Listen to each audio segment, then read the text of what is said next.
કાગવડના ખોડલ માતાજીના ભવ્ય મંદિરના પ્રાણ પ્રતિષ્ઠા મહોત્સવમાં રાજકીય અગ્રણીઓની હાજરીને લઈને અનેક અટકળો હતી. જોકે આ અટકળોનો રદિયો અપાતા મંદિરના ટ્રસ્ટીએ કહ્યું કે મહોત્સવ માટે કોઈ આમંત્રણ પત્રિકા છપાઈ નથી. સૌને જાહેર આમંત્રણ આપવામાં આવ્યું.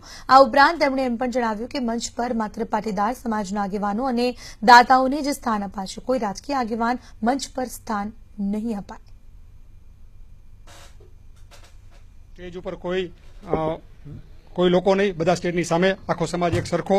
કોઈ જાતની આમંત્રણ પત્રિકા નથી બનાવવામાં આવી. આપ મીડિયા દ્વારા, પ્રેસ દ્વારા સમસ્ત લેવા પાટીદાર સમાજને જાહેર આમંત્રણ છે. એટલે આ વખતે પણ ફક્ત ને ફક્ત લેવા પાટીદાર સમાજ આ કાર્યક્રમને માણશે અને નિહાળશે. સ્થાપત્ય કલાનો અદભુત નજારો નરી આંખે જોઈ શકાય તેવું બેનમૂન નકશીકામ. વાત છે રાજકોટ નજીક કાગવડ ગામે આકાર લઈ રહેલા ખોડલધામની. શું છે મંદિરની વિશેષતા? ખોડલધામમાં શું છે ખાસ? આવો જોઈએ.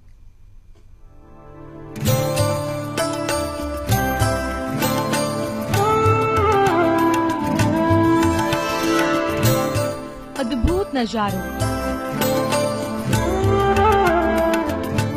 બેનમૂન નકશીકામ.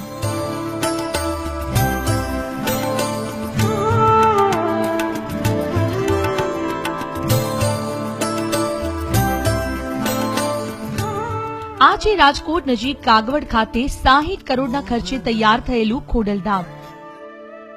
મંદિરમાં થશે ખોડલ માતા સહિત 21 દેવદેવીઓની પ્રતિષ્ઠા.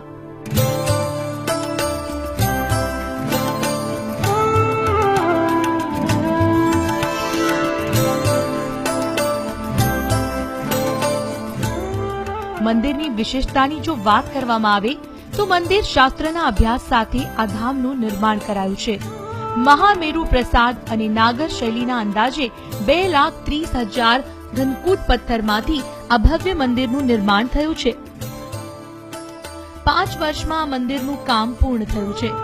252 ફૂટની પહોળાઈ, 298 ફૂટની લંબાઈ અને 159 ફૂટની ઊંચાઈ ધરાવતું ખોડલધામ 238 પિલ્લર પર મંદિર ઉભું છે. મંદિરનું કોતરકામ રાજસ્થાન અને ઓરિસ્સાના કારીગરોએ કર્યું છે. રાજસ્થાનના બયાના પાસેના બંસી પહાડપુર વિસ્તારમાંથી નીકળતા કુદરતી ગુલાબી પથ્થરમાંથી મંદિરનું નિર્માણ કરવામાં આવ્યું છે.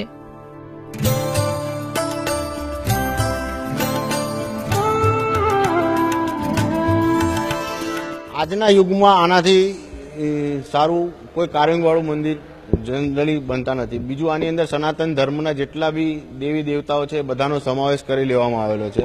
કાર્વિંગની દ્રષ્ટિએ પુરાણો, વેદ, રામાયણ, મહાભારત આ બધાને કાર્વિંગ કરી અને નીચે મૂકવામાં આવે છે. બીજું, આ એકતા અને અખંડિતતાનું આખું એક પ્રતિક રૂપે આને આપણે બનાવવાની શરૂઆત કરેલી. એટલે નીચે બધા પટેલ સંપ્રદાયના પટેલો બધા મંદિરને સપોર્ટ કરે છે અને એની ઉપર આખી મંદિર ઊભું હોય એવું આપણે એક બનાવવાનું મહેનત કરેલી છે.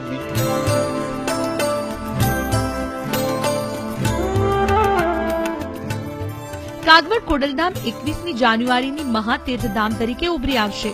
17મી થી 21મી જાન્યુઆરી સુધી ચાલનારા 5 દિવસના ધર્મ અવસરમાં 50 લાખથી વધુ લોકો લાભ લે તેવી સંભાવના આયોજકો જોઈ રહ્યા છે. અમારે પ્રાણ પ્રતિષ્ઠા મહોત્સવની તૈયારી છેલ્લા 6 મહિનાથી ચાલુ છે. અમારો અંદાજ એવો છે કે 17 થી 21 જાન્યુઆરી 5 દિવસમાં 50 લાખથી વધારે લેવા પાટીદાર સમાજ અહીંયા સંગઠિત થઈ ભેગો થશે. રાજકોટ નજીક ખોડલધામ મંદિરની પ્રતિષ્ઠાની ગુંજ માત્ર ગુજરાતમાં જ નહીં વિદેશમાં પણ ગુંજશે. ભક્તિ અને એકતાના શક્તિ સૂત્ર સાથે આસ્થાનું ખોડલધામ છે તૈયાર.